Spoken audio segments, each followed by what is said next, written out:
Let's see if it'll work. And we are live. So welcome, guys, to Indie Comics Showcase. This is a new show that I decided to start off people in the community and talk about making indie comics. Today we have Matt Knowles and Steph from Team Insym, and Laurie Foster and Erek Foster, both with their campaigns.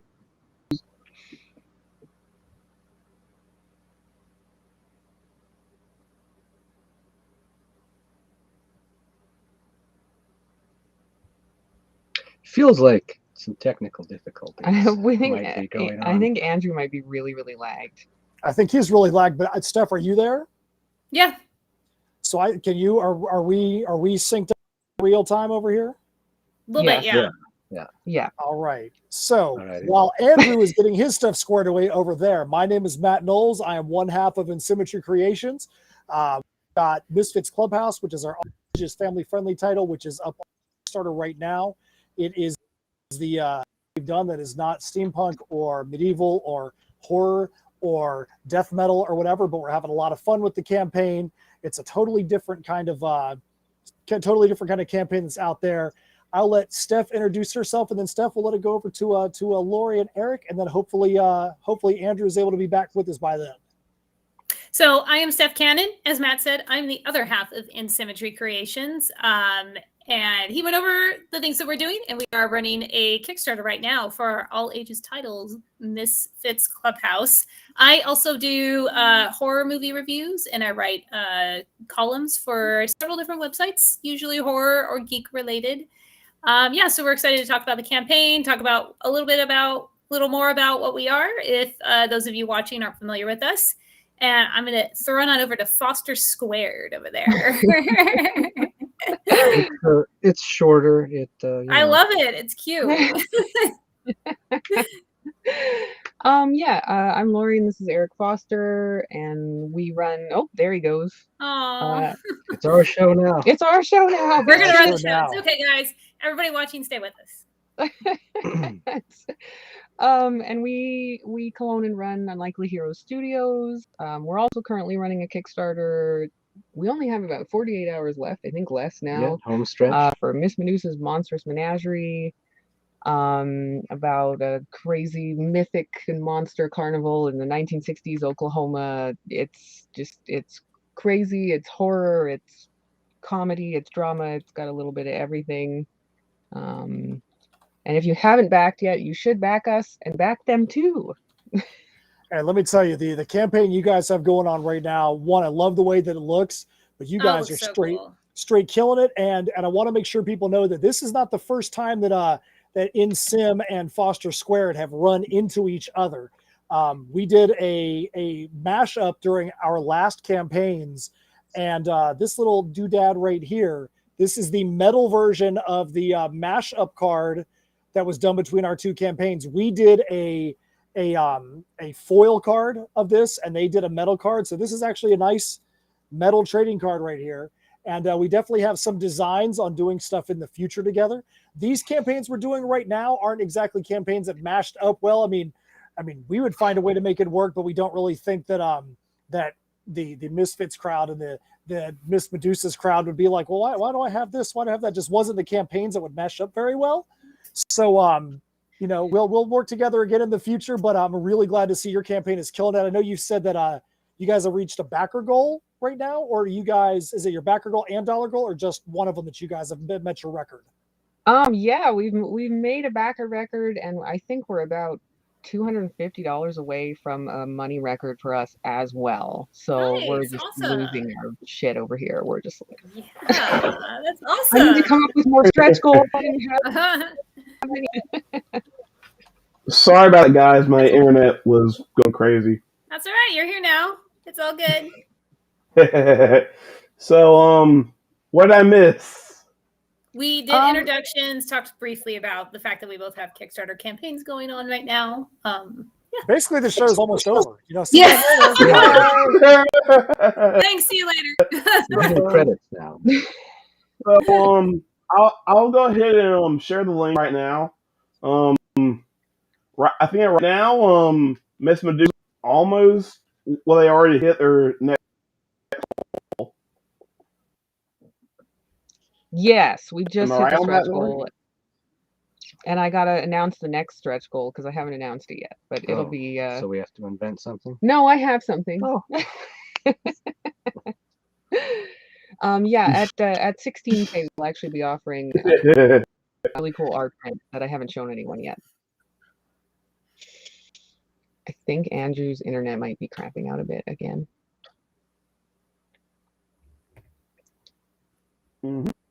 Well, go ahead. You don't even show me the.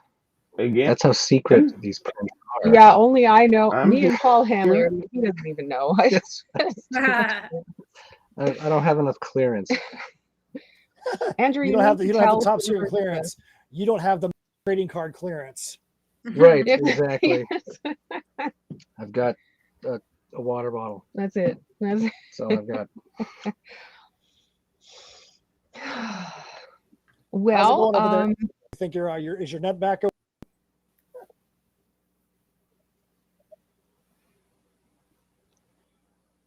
Okay, is it That as a no. working again? It sounds. I think you're like 5 or 6 seconds behind. Like it's Can you really lagging. Hear me? We can hear you, we can see you, but they are definitely in two different planes of existence. Yes. Back up.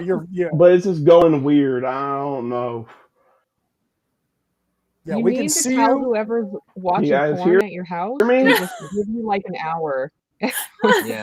We can that hear or you. There's just a little bit of a lag, but that's okay. Yeah. We've fortunately Matt and I and Laurie have been on live streams together before a few times, so we can, if there's lag on your end, we can kind of fill in the gaps. Okay, we can help you out. Yeah, If I just it think my helps you internet too, is just hating yeah, me it's terrible. right now. Oh, we have intimate relationships with terrible internet. So yeah, I was wondering where this was going to go. I was like, where is this? Like, how is this sentence going to be ending here in a second?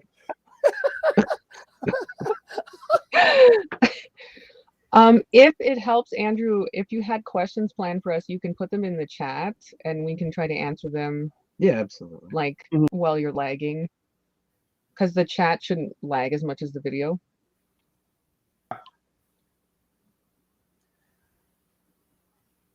So what we should do is we're going to do a joint project where the dialogue in the comic appears on one page, and the next page, what's actually happening finally happens. And we'll call it Legends. We're teasing you, Andrew. It's okay. It's okay. Yeah. There is nothing you can do when you are at the mercy of internet. We know this well, and it's tough. In fact, we were having issues earlier today. The Facebook was having a little bit of an outage. Matt, Yeah, the video chat every day. Get those questions up. Oh wait, questions? Oh, okay, cool.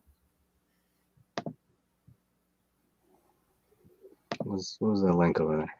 No, that's our Kickstarter link. I can read. No I went questions to public yet. school. It's quiet.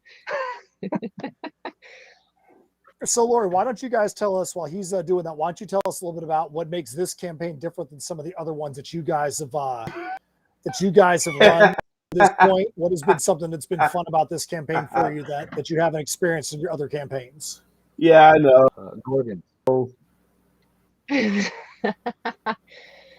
I actually find with this campaign that interestingly enough, like because the book is about a carnival / circus, like the whole campaign kind of has that feel, and we've kind of gone along with that hype and that I don't know, that energy of like we're not carnival Yeah, barking I'm and getting- annoying people, but like it has more of that energy, and I think people are really getting behind it and getting excited about it for that reason.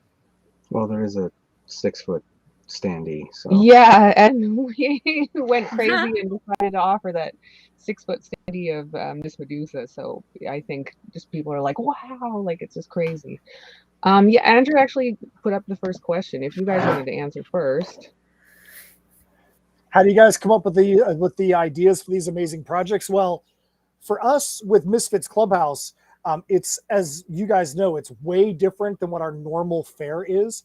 And we're really good friends with Richard Rivera, who is the writer and creator of Stabity Bunny on Scout Comics. He also runs the Scoot imprint for Scout. And he came to us and said that he really felt like that we would do a good job writing something in that IP area, because he knows the kind of personalities that Steph and I both have. And he just felt like it was something that was really in our wheelhouse. And we tried for quite a while to put a title together, because we normally haven't been in a position where somebody's like, hey, you go write this thing. And we tried and we tried and we tried. And we had this story that we thought was going to work. And Steph just was like, yeah, I'm not vibing on it. She's like, it's a good story, but I don't think this is what it should be. And we have this spreadsheet that we keep of all these just ideas that we have. And there's 20, 30 different just little nuggets on there. And we had one on there. And I was like, well, what about if we take this and we kind of turn it around a little bit? And it turned into Stig and Miki, who are the two main children in the story. And I was like, okay, give me an animal. Just give me, what's the first animal off the top of your head? She's like, ferret. And I'm like, okay, cool. I'm like, because I'm picking sloth. And I'm like, there's our 4 characters. Miki, Stig, Fairy, and Sloth are 4 characters. They're the 4 kids that are in Misfits Clubhouse. And then what the rub behind Misfits Clubhouse is that these characters, their imagination is so big and so grand that they can take the most mundane thing, blow it up into the most insane thing. But they also can take these things and it starts to blur the world and reality. Everybody writes about imagination, but they might be changing what's happening in their world based on these things. So like the very first story we ever did was called I Don't Want Any Asparagus. Kids don't want to eat their vegetables, but Miki took it to a whole nother level of insanity about how, you know, if she was a pirate, she'd make them walk the plank. If the asparagus factory was on fire, she wouldn't put out the fire. You see them in their fire truck rescuing a kitten from the tree in front of the asparagus factory. And we want to take those things that are so small and so minute that kids think are a big deal and make them some way that an adult can enjoy that as well. And so that's where the concept for Misfits Clubhouse came from. And that's how we tried, the mindset we try to have behind every one of the small stories that you're going to get in the IP. Oh, that's awesome. Well, I also hate asparagus, so Well, it's funny. People have asked us, they're like, which one of you guys doesn't like asparagus? And we're like, we actually I don't love like asparagus. Asparagus is fine. It was just a funny vegetable. I mean, you got to think, what do people want to hear about potatoes, or do they want to hear I about don't want any corn. It's like, no. Asparagus is just a funny sounding thing. So that's kind of where we went. Well, I think we can all relate to not liking one vegetable or another. Yeah. Mhm. Yeah. Oh yeah. It's very For relatable. sure. Yeah. For us, I can't really take any credit. Paul Hanley, the writer, and Paul and Matt Frank take full credit. They came up with this idea for Miss Medusa 5 years ago, 4 or 5 years ago. Yeah. Matt was, coming up with some original characters, and he drew Gina, Miss Medusa, on a poster with some other stuff, and he got such a reaction from people. They were like, who's she? Like, what's she about? And he's like, I don't know, I just kind of made it up. And then him and Paul kind of got together, and Paul, of course, is like, he's just, I don't know how to describe him. He's a prodigy. Savant. So right. Like he saw her and he came up with like years of backstory, and then started coming up with more characters and the history of everything and when it takes place and all the monsters that would be involved. And Matt was like, well, okay, want to help me write this? Like, let's just, like, you just take it and run with it. And that brings us to finally being here. And Paul's spent years researching carnivals and the 60s and the history and the politics and all of these creatures. and we've taken it together. We've taken it and we've packaged it, and we're hoping we can get through his 57 or so issues that he has planned for this beast. Wow. Yeah, it's That's incredible. awesome, like your guys' campaign is so eye-catching. First of all, I love the title. I love titles that, I mean, there's a little bit of alliteration that goes on with it, but it's just such a title. Like, I don't know, it's just catchy. The art is catchy. It's just everything about it is somebody's gonna look at that and go, that's something I want to read. It's really, really cool. thank you. Yeah, that's the idea. Like it's it's like that carnival feel. Like I love it. I love it. There's so much shit to look at once. I You're know. like, where do I go? What do I do? You're getting yelled at without being yelled at. Right.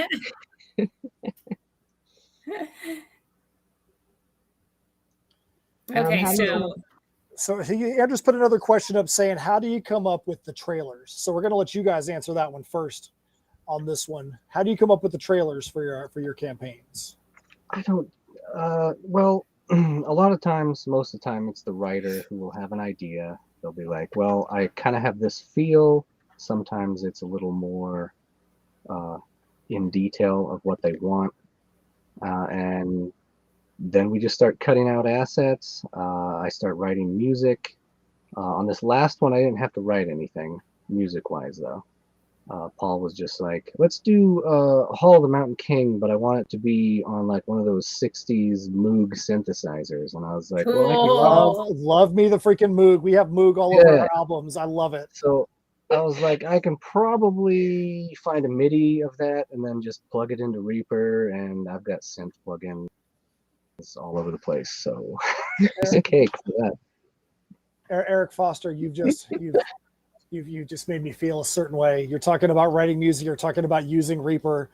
Both of the albums You guys are twins. are written completely in Reaper. So Yeah, I use Reaper exclusively. Yeah. Reaper's amazing. It not to derail here, when I finally discovered Reaper 4 or 5 years ago, maybe a little bit, maybe a little bit further back, it was, I don't know, the whole thing is just very intuitive. Like everything's got a nice right-click menu that makes sense for what you're clicking on, and it made writing and recording so much easier. and it's affordable. Yeah, and it's not like, well, pay $500 and see if you hate it. For those of you out there that have no idea what the heck we're talking about, Reaper is a DAW, a digital audio workstation, which is what musicians use to actually be able to record their music into. Most people have heard of Pro Tools, and that's like the big one that's out there.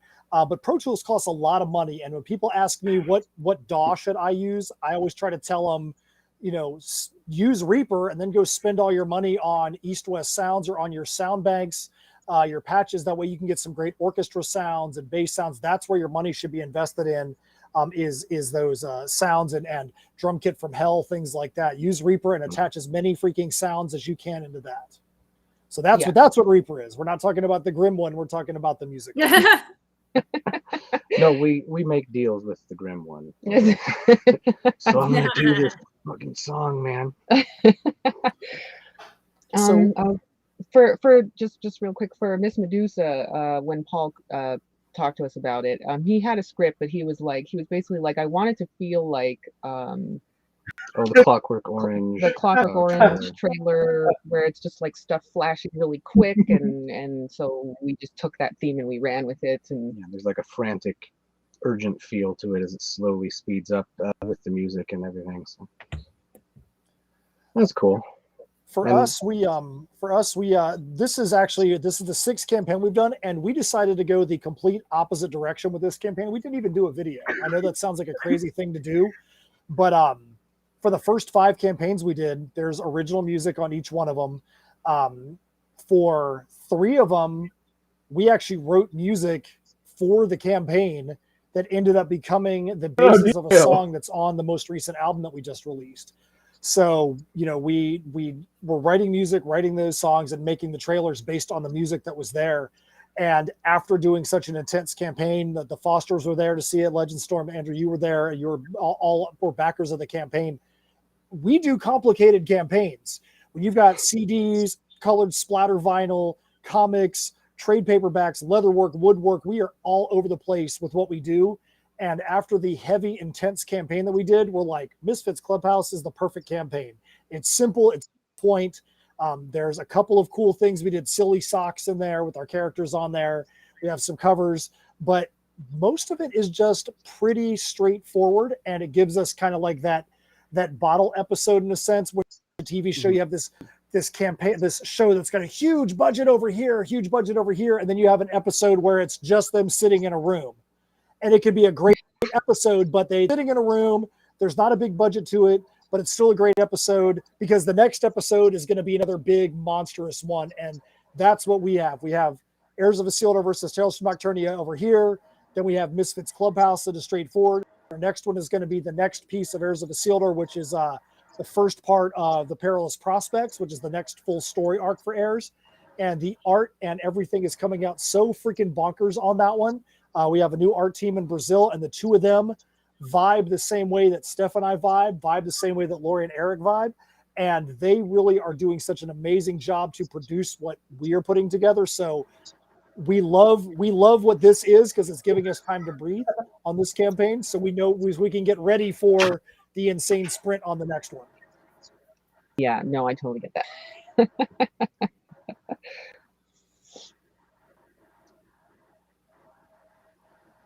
Okay, so Andrew has a question on there. How do you guys decide what type of rewards to give? I will answer that first quickly since I have to jump off soon.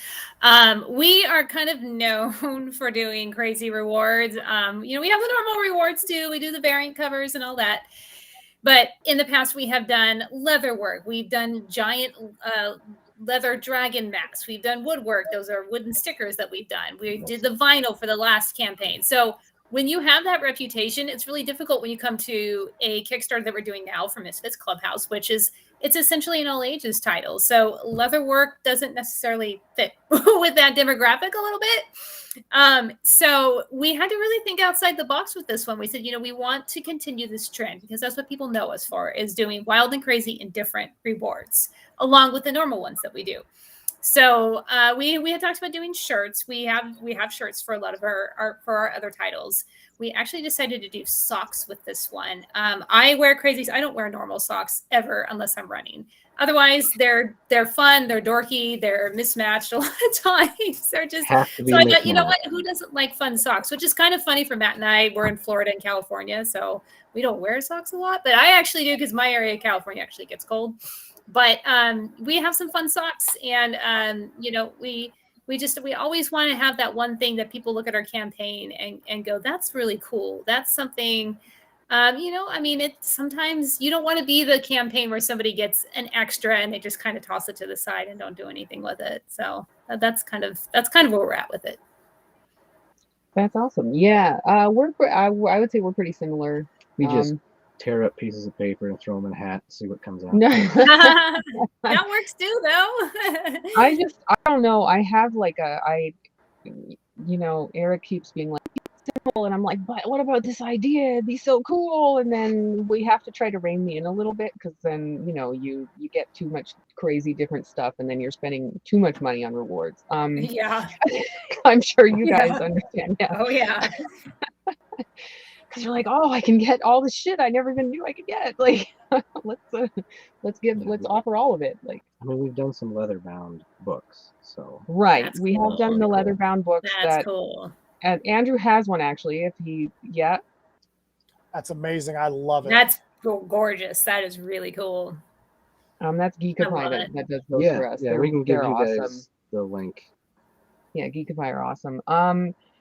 And yeah, coming up with them, I guess we kind of just sit down. I sit down with Sarah and Erek and then the team who's on that book, and I'm like, well, what would you guys like to see, or what do you think would suit your universe? So with the surgeon, John thought about coins and dog patches, dog tags to go with Sergeant Rogers, like stuff that kind of suits the universe. With Medusa, similar. So, you always have shirts at carnivals and concerts. That's a staple. And I don't remember how we got to the idea of the 6-foot standee, and it is a little crazy and ridiculous. Well, yeah, I think we were we were initially talking about just getting one for like us or maybe Sarah, like to go to conventions For conventions, right? And I was like, I don't know if that's going to work at conventions. We should get like the cutout head so someone can stand with Medusa. And then we were like, so if it's not going to work at conventions, maybe someone would just like to have one at their house, like put it in their kid's room. You never know. Hey, and the thing that's funny, when you guys talked about doing standees, we actually did a bunch of shows over the summer with Richard Rivera, and we did Awesome Con in DC. And what did he have, like 12 standees bought for that show? Yeah, they were so cool though. Richard is in possession of a 6-foot standee for Mr. House. So when you guys talk about doing standees, I'm like, what are the freaking odds that we've been doing shows with this standee for all this time? You're like, hey, we have the standee in the campaign. I'm like, I've never thought about putting a standee in a campaign because I mean they look cool. I think it's great. They would definitely work in a show. If you have room for it, do it. Yeah. That's what we thought, and we sometimes when we have crazy ideas, we kind of throw them at a few fans, and we're like, is this a good idea or are we crazy? And everyone was like, oh no, you should have the stand. Can I have one? Like I was like, okay, let's that's how you know it's the stamp of approval. Guys, I have to jump off. I'm so sorry to jump off early. Andrew, thank you so much for having us on. This show is going to be awesome. You are doing great. You're rolling with it. And these guys are going to do a great job the rest of the show. Erek and Laurie, good luck on your campaign. Your campaign is awesome. Thank you guys so much. And you guys will take it from there. Bye, guys. Have a great evening. I'm going to back today. And I think I backed, but I want to get some socks. So I'm going to. Yay, good. Okay. Bye, guys. Yeah. So Andrew's next question is there a strategy when you launch a campaign, how long to make the campaigns? I can say, and I'm not going to answer for both of us, but I can definitely say that I think we're thinking with the same mindset right now, that the shorter the campaign is, that there's not a need once you're an established entity to be having 30, 35-day campaigns. I know one of those. I know for this this campaign, we actually made it 23 days, which is the shortest one we've done. And the way we looked at it was we didn't want to be running too close to Thanksgiving. We ran a campaign before that came close to it, and that is an absolute nightmare. The closer you get to Christmas and Thanksgiving and the holiday season, the less people are going to be thinking about backing a campaign. And we've seen with our campaign and with what other people are doing, and even watching what the Fosters are doing, is that unless you've got a bunch of shows, like physical shows you're doing in the middle, people are either going to know they want to back your campaign or not back your campaign at the beginning or the end. You don't need 28 days in between those things for people to forget about your campaign. I know you guys only ran 16 days on this campaign? 17, yeah. Yep. 17 days, and you're getting close to your backer and dollar amount on a 17-day campaign. I don't think that you would have done anything more with 2 more weeks than just add stress and gray hairs into your life by making it be 2 more weeks. So when we do the Perilous Prospects, I think we're going to actually have it be we're considering it being a shorter campaign as well, just because, like, especially with this one, we know that there's not going to be a boatload of people that are going to be like, oh, we want to go, we never heard about Mr. Clubhouse. We want to go back that thing right now. We just heard of it. People either going to want to do it at the beginning or they're going to want to do it at the end. Don't make that big middle so exacerbated. Right. Yeah, is that what you guys feel as well? Yeah, absolutely. You kind of disappear in the middle on Kickstarter. And we noticed, like you were saying, there's about 2 weeks, 10 days to 2 weeks when there's nothing. Like there's such a lull. Like you'll get a trickle here and there, but it's like Kickstarter is doing a bunch of your advertising basically right at the beginning because you're a new campaign. And if you get lucky, you can get Project We Love, etc. And then right at the end, you also get like a 48-hour boost there. Right. And like you said, all of the money is coming like that first week, and then like the final 72 hours or something. So you're, like you said, you're just creating more stress for yourself. Like refreshing the campaign over and over. You're like, why isn't it moving? What's happening? What can I do? What more can I do? What other shows can I go on? You know, who do I have to threaten? Right. Laurie, I remember because we talked a lot since we had the two campaigns running in unison last time. I remember that you stressed out a lot during the last campaign we did. You're like, I don't know what's going on. I think you have a bunch of backers that had dropped out at one point. We were pretty much in the same line. We're like, we talked a day ago, and now we're both combined like $500 less than we were the day previous. I know that we had like $1,000 in backers drop or decrease in like the week right before the end of the campaign, and we were losing our minds. Like we had to fight, kick, and scratch. We had people like, "Yay, you guys reached $10,000," and then we went on shows and we were back under 10,000, and it was just. It was such a weird feeling because they were like, "Oh, we're so happy to have you on with your campaign. You did 10,000 on it." And then they pulled it up and it was in the 9s, and you're like, "This sucks." Yeah. And you're like, "There's only so much you can do at that point." So, yeah, I feel like a month is it also gives people too much time to think about it and too much time to like second guess themselves, find another campaign, whatever it may be. The 2 weeks or like we've been doing 17 days, and I can explain why in a second. It creates a sense of urgency for backers, and it's also like they know it's going to end soon. There's not like you back it and then 28 days later you're like, oh shit, yeah, I backed it, I don't have that money anymore. Like there's, because it's in that shorter time span. And it was really scary to do the first one. This is our third campaign now. That's 17 days. I was, panicked about it the first time. I was like, it's either gonna be fine or it's gonna be a disaster. And because that's a big risk. But so far, 3 campaigns, and this campaign and the last one have both broken records for us. So I'm not telling you to make your campaign shorter, but I'm not saying that it wasn't great. It worked really well for us. At the very least, we feel like we're ending up at the same place with significantly less wasted time and less stress. Yeah. So. Yeah. So for those of you guys that are just tuning into us, our host Andrew has got laryngitis tonight. That is technologically designed, and so he has been feeding us the questions through our chat window, and we have been answering the questions that way. So if you're wondering why Legend Storm TV Andrew is not saying anything, it's because he technologically is unable to do so. But we have got this thing on lock, and we are rocking this. They're great questions too. Like you're doing great, Andrew.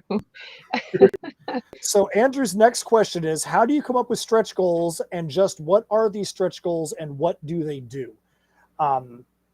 So on our side, stretch goals, you have to find ways to keep people engaged.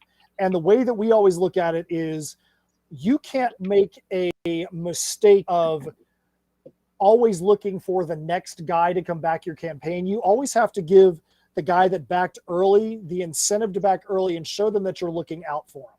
Show them that you're finding ways to give back to them, that you are appreciating the fact that they got in early on, and you want to be able to give back to them. You never want to be in a situation where the guy at the beginning is like, they don't care about me anymore. All they cared about was my dollar. And now they're off looking for the next guy, and I'm the forgotten person over here. So you want to look for stretch goals in my mind that are going to be on brand, that are going to go with the title that you have out there. Like for this one, we have some PDFs we've given away that are PDFs that would be consistent with the crowd that be watching Misfits Clubhouse. The Misfits Clubhouse is Toy Story, Fairly Odd Parents, Wreck-It Ralph, that kind of demographic. So we tried to find titles that would be in that same genre. Want to make sure that, as Steph said before she had to take off, we're not going to be giving away, or doing like leather goods or even giveaways for leather goods, because that just seems really weird when you're talking about, a ferret and a sloth and leather gauntlets. So we always want to try to find stretch goals that are going to keep people engaged. Hey, you know what? That if we make it to another $500 or make it to another $1,000, we might get that extra thing. So people might go in and they might up their backing, might up their pledge, and it might also entice new people to come in as well. So that's my thought on that. What about you, Foster Squared? we're about the same. Yeah, I would agree. As a point for creators and people creating Kickstarters, that's another thing where you want to be careful not to get too excited and offer way too much stuff and lose money. So we shouldn't have that Medusa themed Mercedes then. Right. Like right at the end. You have to you want to find stuff that, like, you know, your fans will really like and they'll appreciate, and you know your fans want. Like, I've asked the fans during the campaign, like, what would you guys like to see next? Thank you. I've thought out very well. Yeah. And there's like, you want to give, like you were saying, Matt, you want to give people who backed early, you want to unlock things that then they also end up collecting. Like, you know, this money amount forward gets, you know, a shoehorn, right, or whatever. Well, at the same time, like, yes, I'm stealing that idea. Yes, it's so metal. Well, at the same time, like, you can also unlock, you know, bigger stretch goals at the same. Did I say at the same time twice? It's fine. Whatever. Brain fart. You're making sense.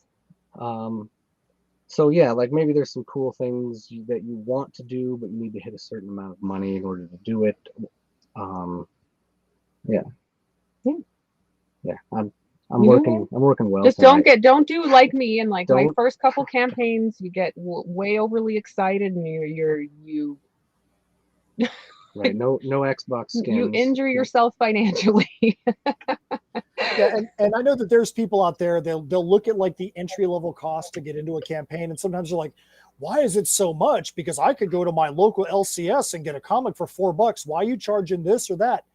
Well, you have that built in because you know a lot of people are going to back at that entry level, and they're going to get the trading cards. I mean, this is the first campaign we haven't had like 4 or 5 or 6 holofoil trading cards and stuff like that. All these things cost money. So you might be getting a comic, but then you're getting like, you know, $4 more of product that are going in there. And you're not going to you don't want to lose money on those initial backers. So you have to make sure that initial ask to get in is going to be enough to cover potentially where you think you're going to go on the stretch goals. So Andrew's next question, we'll let you guys take this one first. It is, what is the right frequency of updates? Oh, that's a good question. There is such a thing as getting too excited and making too many updates. I have also suffered from this disorder. And then you start to backers drop.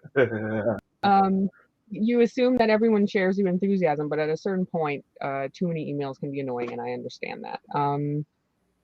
I do, however, also like cross-promoting other campaigns. Sorry, I have a cat that's going to knock over some lights. What are you doing?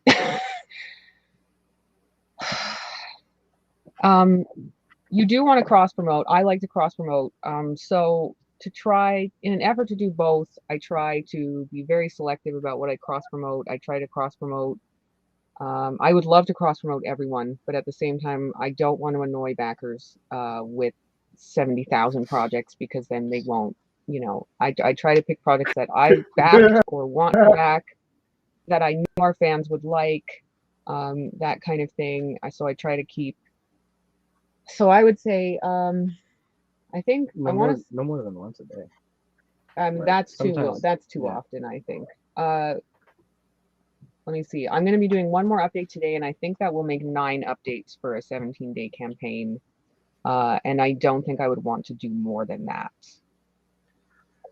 Yeah, I fall into the same boat with you on that. I always say, one, you want to make sure they don't forget you're there, but you also want to update whenever there is actually something to update. Right. So if there's something to update, then it's okay to send that thing out. But if it's just, hey guys, we're here. Hey guys, we're here. Hey guys, we're here. I think one of the biggest mistakes that creators make is that they forget that there are 50 other campaigns going on in the same space that they are at the same time. So if you're not providing something that's going to be a little bit different, you're going to get lost in the white noise, and they're going to not read anybody's update because everybody's sending the same thing. They're going to stop watching yours. So you have to think that if you are becoming white noise, you're actually hurting other campaigns too. One of the things that that I've been doing and that we've been doing this campaign, normally, and everybody will do the campaign shares. And we know other people like you guys are doing that in your updates. We've been doing that very minimally so that way it's not every single update is, hey, here's all these campaigns in there. I've been doing what's called writing prompts on my Facebook posts. And we've actually seen people that have gotten additional backers because we're like, hey, here's the writing prompt for today. If you want to share your campaign, then, share your campaign, but also share this thing about you. I shared a story yesterday about how something that sucked in my life when I, went drift boat fishing with my parents and was puking over the side of the boat all day long. Has nothing to do with the campaign, but people got to learn a little bit about me. And there were a lot of creators that shared things like that, and people get to know more about the creators in a way that they may not have otherwise. So that doesn't mean what I was doing was better than what the next guy was doing. I was trying to create something different so that it wasn't the exact same thing that Medusa's campaign was doing, or the Nightwolf campaign, Snowpaw was doing, so that way we all could fit into our own zone and be unique enough so that way we weren't all creating white noise for each other. You're right. Yeah, that's a really good point. That's a really good point.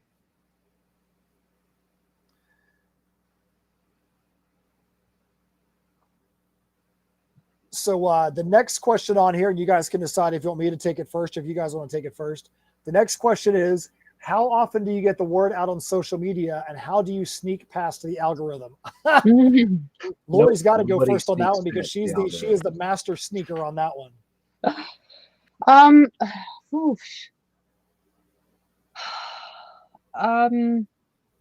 I kind of follow a similar rule on social media. I try not to spam people because I think they get sick of that shit. I try to make a post or an update every day or two, and only more frequently if there's there's a stretch goal that we hit and you guys are getting more shit or like something important. For the algorithm, there's a couple things you can do. I perhaps am notorious for not using the word Kickstarter in my posts and instead making up a word that replaces crank stampers. And that seems to help. Not including the campaign link in the main post seems to help because Facebook gets very angry when you link to outside websites. Photos of you with merch. Photos of me helps. Photos of the creators helps, as opposed to just posting. Like art does help, but photos of the creators, I think people get more excited about. And another thing that I've told creators that helps is, in between posts about the Kickstarter, post about your life or post about this cool movie you just went to see. Ask people questions, because what that does is it gets people to interact with your posts, and then it increases the chance of them seeing the next post you make after that. Yeah, and I think another important aspect is that pages don't work.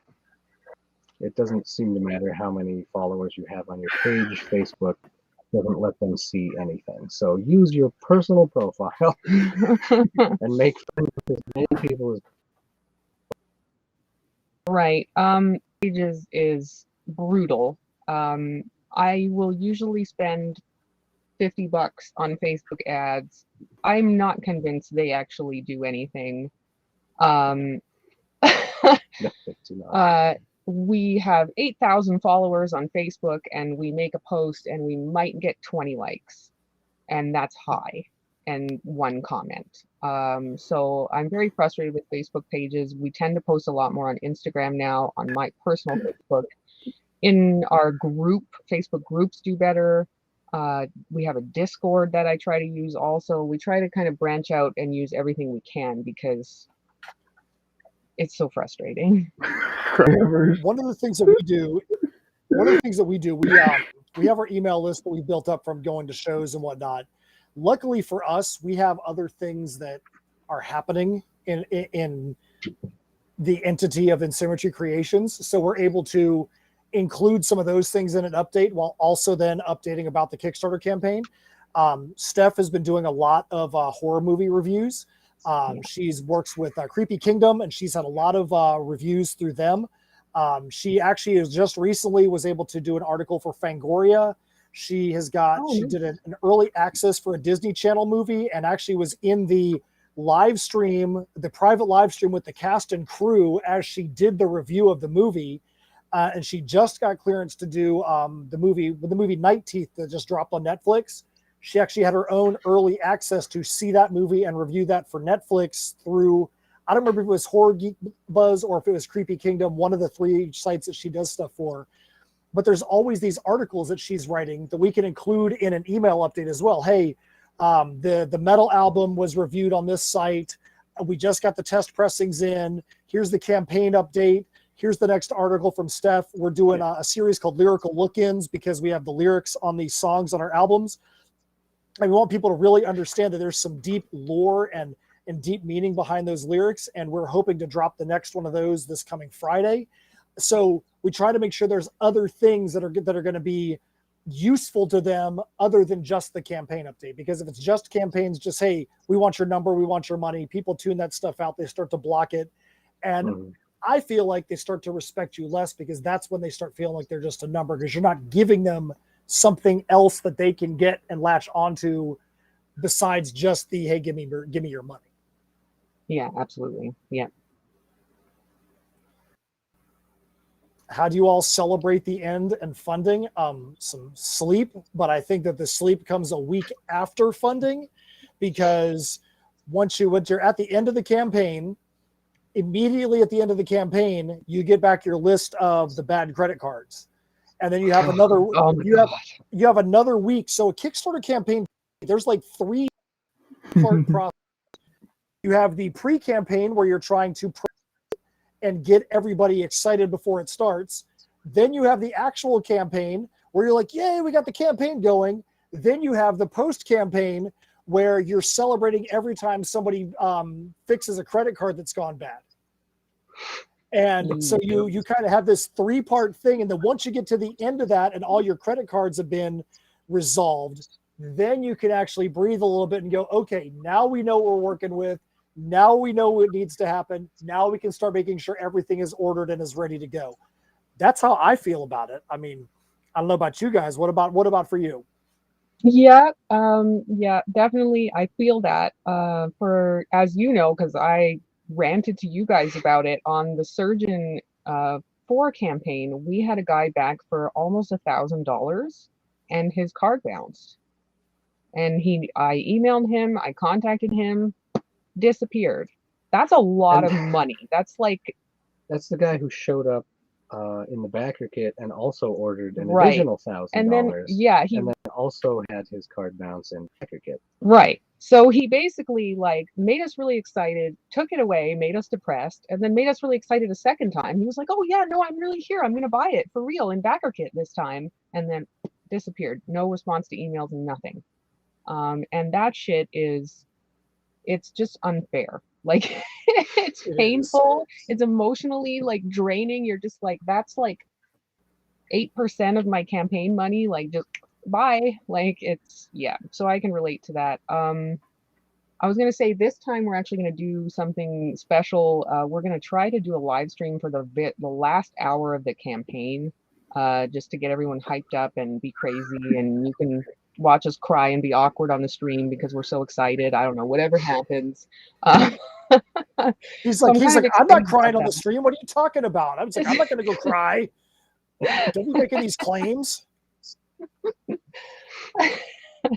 I only cry when Boromir saves some hobbits. So that's a very emotional scene. It's the only time.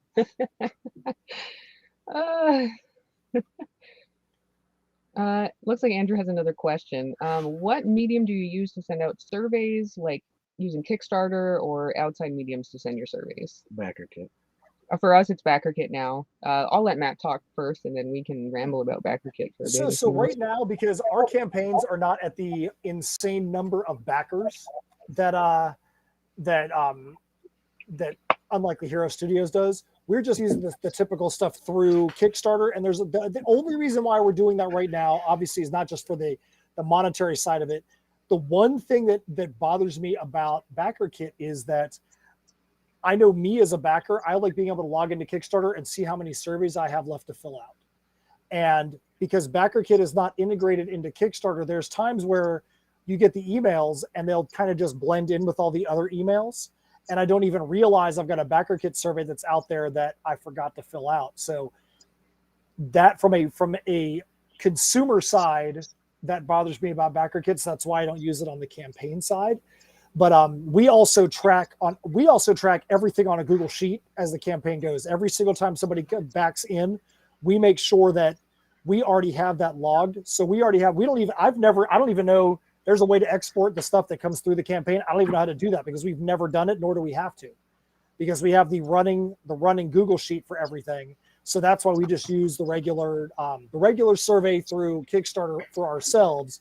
But I will throw it back over to Unlikely Hero Studios because I know that they've got more backers and more things they have to deal with. So using a more robust service may be of more benefit. Yeah, BackerKit for us has been huge. It lets you create surveys in a more convenient and better format than Kickstarter. Like the surveys are easier to fill out. I also like it. I'm going to be a shill for BackerKit for like 2 minutes here because like I really love it. We are not affiliated. We are not affiliated. I can. What was I going to say? Oh, BackerKit store. Right. Sorry. Yes. BackerKit also allows you to have, so once people pledge and they go to check out with their pledge and fill out their survey, BackerKit takes any products you want and puts them in front of the backers. So if they miss any add-ons on the Kickstarter campaign, because sometimes people don't go back and check, they see them in front of them. And we oftentimes get quite a bit more orders for those add-ons when people see them in their face after the fact. So I really love it for that reason. And then on the fulfillment side of things, BackerKit has a really nice setup where, you enter all of your items, the weights of the items, and BackerKit just creates pick slips for all of your backers. So you don't have to weigh every box. You just know the weights of your items. BackerKit puts them all on pick slips. You print the shipping labels. You send the boxes out. BackerKit sends everyone a tracking number. Like, it is so nice because I was doing it the spreadsheet way before and it started to become a nightmare. Like, I just became frustrated with it, and I was like, and someone suggested BackerKit to me and I tried it once and it was really irritating to set up. I will say that about it. It takes forever to set up the first time. There's a learning curve to set it up, but once it is set up, it is so nice. It's so much easier. The backers seem to be really happy about it. You can even set like incentives after the campaign. Like, if you don't hit a stretch goal, but your backers wanted that item, you can say, okay, if we get 20 orders for that item, you guys will all get the item and stuff like that. Yeah, so I recommend them. It's definitely streamlined. It's streamlined, right? So the last question is, what is your process for sending out packages? I'll go back to Laurie's answer when it's still a lot of tears and crying and all that. Tears, crying, and packing tape. Yeah, we try to make a fun experience out of it. With me being in Florida and Steph being in California, we always have to find a way to be able to get together for the fulfillment because we normally have to sign the issues. And so we have to make sure that there is a reason for her to come from California to Florida because that's where the office is. We'll make sure we have some shows set up around it so that way she's not just coming out for Kickstarter fulfillment, but there's like an in-store comic signing or we've got a con to go to. But we'll just have to assembly line stuff. Hey, we have to sign 74 copies of this cover. We go through, we do our thing. We got to sign 54 of this. We'll try to get as many of the ones that can be conveyor belted out of the way as soon as possible. Ones are like, hey, all it is this one issue and this one thing and this one thing, boom, we can knock those things out. We've got 50 packages out of the way. And then it's, holy crap, now we have to get the one that's got 43 different items in there. And that's not an exaggerated number, because we have so many variant coverings where people are like, hey, I want one of everything in your back stock. We're like, okay, we'll get 43 of these things together and get them into this one box, and then we'll get to the more crazy ones. How do you ship out a leather dragon mask? I mean, we have to do all things. So for us, that's our process. But there's a lot of checks and balances. There's a lot of checks and balances, because you've got to have, whatever format you're tracking in, Kickstarter itself, because you have to now set, has this thing partially been fulfilled, or is it fully fulfilled? So you're making sure that there's checks and balances, because the last thing you want to do, and we actually did it on our last campaign, where we had a buddy of ours that showed up at a free comic book day thing, and we had the items, and I gave them to him then, and we had everything but the music CD in. So when we got the music CDs in, we were putting everything together, and he messaged me, he's like, hey man, did you mean to send me everything else again with the CD? Oh yeah. I was like, I have done this. I was like, no. He's like, man, next time I see you, I'll bring back the 6 issues that you sent me alongside the CD. I was like, dude, thanks for the honesty, Yeah, because when you get into like packing mode, you're just like, you're not checking all the labels, you're just packing. Like yeah. Yeah, that's pretty much the same thing for us. Like I said, BackerKit has streamlined it with the pick slips, so we know it divides everything into package groups. So it'll be like, okay, these 50 people got 1 issue and 1 magnet, and print out those 50 labels, and then we pack them assembly line like that. And we have some friends, of course, that are very generous and help us, and we have packing parties and donuts and pizza and whatever else, and that's fun. Free labor. Free labor. We do not condone free labor.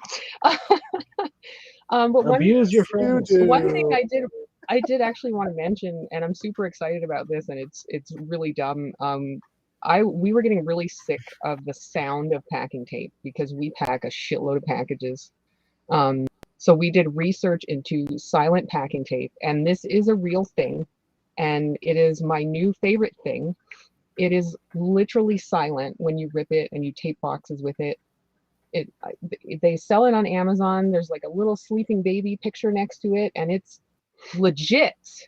You could do it while a baby was sleeping. So that's it. That's so how much more does that normally cost than the regular packing tape? I mean, is it like twice as much? Is it? It's maybe $1 or $2 more for 6 rolls. Oh, man, you need to send me that link. I'm going to send it to you, because it's like, the only downside of it is because of how it works, it doesn't stick to itself. So you can't cross tape. But like for us with Gemini mailers, we just do 3 pieces of tape. They're not touching each other, so it's fine. But it's the greatest thing ever. I recommend it. I'll send you a link. Everyone needs this tape. Well, the last question that Andrew sent us, he said this is the last question, but I want to make sure that since this is a Kickstarter show, one of the things that I always try to make sure that I want to, if this is the last thing people hear, is to have realistic expectations about what's going to happen when you launch a Kickstarter. Don't expect, if it's your first Kickstarter, when you come out the door, that you're going to go make thousands and thousands and thousands of dollars, especially if you only have a 16-page issue and 1 cover and nobody knows who you are. You have to work to build up that resume. Even like with this campaign, this is going to end up being our least funded campaign, but it's still more than a lot of other people would do. But we knew that going in. We're not selling collectibles to the typical collector's market.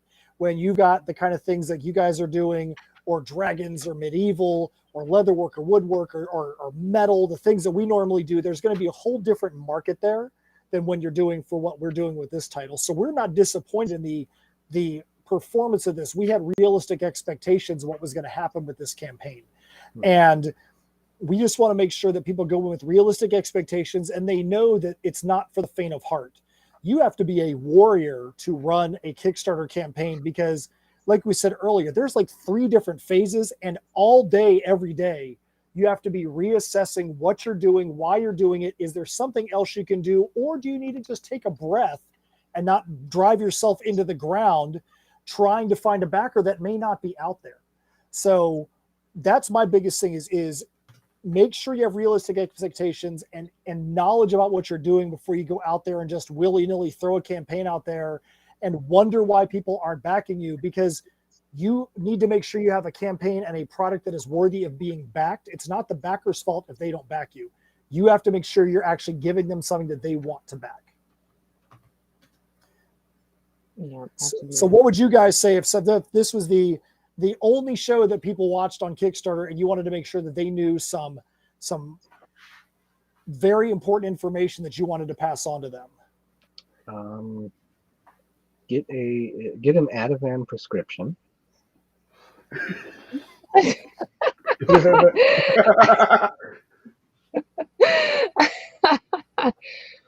Oh wow! Like advice for other people running campaigns, you mean? Yeah. If somebody is a new creator, like let's say that Andrew was like, man, I want to go run me a Kickstarter campaign, but I have no idea what the heck I'm doing. And I really wish that Laurie Foster would be spitting some serious knowledge at me so that I don't fall into a crater of despair when I run this campaign. What is the thing that you would say to him that we haven't both already said on this so far? Well, like you said, temper your expectations first. Right. And if it's your first campaign ever, definitely try to keep it simple. Not more than like 10 tiers or something. Not even. Yeah. And like if it's a comic, try to get some interiors so people can see what they're actually gonna be reading. Right. I do see that mistake a lot. Just, people throw up an image and a cover and they try to fund. It works a lot better if you can have the whole book ready, or if you can have a chunk of the book ready so you can show people what they're going to get. And it feels weird to give stuff away for free, but giving stuff away for free is the best way to get people to buy it. Of course. They want to see stuff. They don't like Matt said earlier, like you don't want to just be bombarded with people asking you for money. But if you get something, if you read it and you're like, wow, I really like that, I would support that. Like it goes a long way. Right. It's like I'll go to YouTube and demo some bands and listen to their stuff, and then I'll end up buying a whole bunch of albums later. And Laurie's like, why are we buying so many goddamn albums? I found some bands.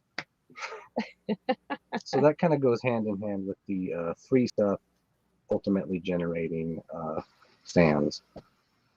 Yeah. And to go with what Matt said about tempering expectations as well, it's important to build a fan base before you launch a Kickstarter at all. I've seen this as well.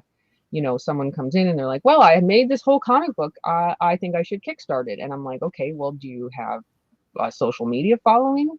And they're like, no, I'm only, I have my friends and my family. And I'm like, no. Like you need to build something. You need to have a foundation where people trust you and they've read something. Right. Do some networking, right. And I know that one thing that and I don't want to say it's controversial because I know that everybody says it and it's the truth, is that if you go up to Kickstarter and you see somebody, this is their first campaign that they've run and they've got 0 backed, that is a huge turnoff to people that are going to be your biggest base of supporters right off the bat, and that is other creators. People want to know that you've got skin in the game, that you're not just there to take from everybody else that's out there. People want to see that you've got campaigns that you've backed. People want to see that you're willing to back with other creators to help boost their numbers. People want to see that you're committed to this community that's out there, not just where you're trying to go in and get a quick money dump. Always think about that when you are getting in, that people, if they see if you're a backer, that they know you understand how the process actually works, because you're not going to back something if you don't want to see that product come to fruition. So then you might have a little bit better understanding of how to make a product that's going to come to fruition. So that's the thing too, is make sure you have skin in the game and you're involved in the community and you understand what the Kickstarter community is, because it's way different than your local comic book store community, way different than the community you meet at shows, at live shows.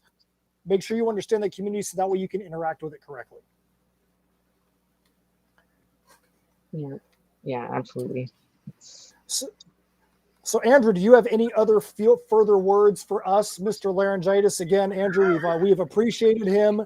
We've appreciated him hosting this show and hosting it in a way that doesn't even have words. It's amazing that we've been able, through telekinetic powers, to be able to understand what he's been asking us. And I don't have any other thoughts or anything like that. It's like, check out the Kickstarters I put in the comments, and yeah, that's it for Indie Comics Showcase, the first episode. What has happened? What has happened? You actually, your voice and your video are actually in sync right now. I don't know. I feel like we got bull sharked. Somehow the powers that be has worked. So I have a question for you. Now that you can actually speak, this is a miracle. This is a miracle. So you got to ask some questions through telekinesis. Is there anything that either one of us said that you wanted to comment back on now at this point, that you liked, that you thought was an interesting point that was made? No, not really that I know of. I liked all that you guys said. I thought that it was very useful information for people who may not know how to Kickstarter or everything that goes into it. Yeah. So yeah, I thought the questions were really good, Andrew. I thought you did a great job. Yeah. Don't worry, it only took me like 20 minutes to think of the questions. Hey, that's good, man. That's good, you know. Well, hey, man, really enjoyed having you having us on, or I guess us having you on, or whatever it was. I don't even know anymore. I don't even care. We all just happened to be in this one spot. Please, you guys, if you're watching this, the Unlikely Hero Studios campaign has only got a couple of days left. Ours only has a couple of days left. If you're like, you know what, I'm going to wait till Monday and then I'm going to look at these campaigns, you've done yourself a disservice, because both of our campaigns are going to be done by then. Get yourself up there. Go look at their Medusa campaign, because it is some of the best, coolest art. There's very few campaigns that as soon as the art is posted, I'm like, dude, I got to jump on that thing because it just looks so cool. So take that from somebody who is a backer of that campaign, that has no skin in that game other than a backer, that's a campaign you want to go back. We hope you guys will go up and take a look at Misfits Clubhouse. The two stories that are in that book are Pinball Madness, where the kids can't go outside and play in their playhouse because there's a lightning storm outside. The dad of one of the kids goes and shows them his collectibles in the garage. Lightning strikes the house, and they end up getting transported inside an alien planet pinball machine, and they have to play their way out. And they get to have some fun adventures while inside this pinball machine. The other story is called Dress Up, Mess Up, and it is thematic for the season we're in. And as Steph likes to say, for her, that season is all year round, because it's always spooky season for her. And the kids are all excited about going trick-or-treating, but one of them is not too sure he wants to go participate this year, and they have to try to convince him. And the whole rub is he going to be able to be convinced before it's too late? But in that story, you have a couple more opportunities to get drawn in. And if you've ever seen our draw in tiers, we always have fun with it. We have already have a couple of guys that have been drawn in, a couple of people have been drawn in, and we have done some dastardly things to them. And with it being a kid's title and all ages title, it's fun stuff. But they don't know what they're in for. They're going to see them. They're going to be like, man, this is where I'm immortalized in comic looking like this. But that's what makes it fun. That's what makes it fun. Our last campaign, we had people drawn in as zombies. This one is definitely not zombies. So that's my final word. What do you guys have? Yes, and socks. Get the socks, guys. Get those socks. I'm getting some socks as soon as we log off. Yeah. So, Laurie, how far are you guys from your next stretch goal? Well, we just hit one, and I haven't even announced the next one yet. But it's going to be at 16K. So, and how far are you guys from 16K? And do you think that it's realistic for you to get there? Let's take a look. I think it's probably a stretch, no pun intended. But yeah, about 1700. But fingers crossed. Tell everyone, Yeah. share. Maybe we can hit it and unlock that last print for everyone. Awesome. We are now $135 from the stretch goal we have out there. Once we get there, we'll announce the next one as well. Are you guys starting to count down in hours now? Is your campaign counting it down in hours? Well, how many hours does Kickstarter say you have left? 42. And so if you guys are going to do a live stream at the end of your campaign, what hour does that end up? When does that end up hitting? Do you know? Friday at let me see. It's going to end at 5:30 Eastern time, so we're going to start streaming at 4:30 Eastern time. So if you guys are around at 4:30 Eastern time on Friday, there's going to be an Unlikely Hero Studios stream, probably on Laurie or Erek's Facebook. You guys want to make sure you jump over there and jump on that. We're going to do the same thing. We have some more shows. I'm on with the Indie Vault for Coffee and Comics at 9 o'clock in the morning tomorrow. We got another show tomorrow night. Got a show 11 o'clock on Friday night. Steph runs a half marathon on Sunday morning, and then we're going to have a live stream from 8 p.m. to 9 p.m. Eastern on Sunday, which is the end of our campaign. So hopefully you guys will come and hang out then as well. And yeah, Legend Storm TV, Andrew, why don't you, sir, get the final word because it's your show?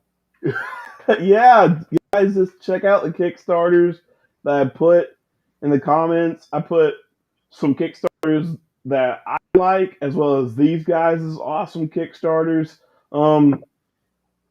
If you don't have any money, just share it. Sharing helps. Sharing is caring. And if you only have a dollar helps as well. And yeah, just thank you guys for watching this episode, and I'll see you guys on the next one. Bye. See ya. Thank you.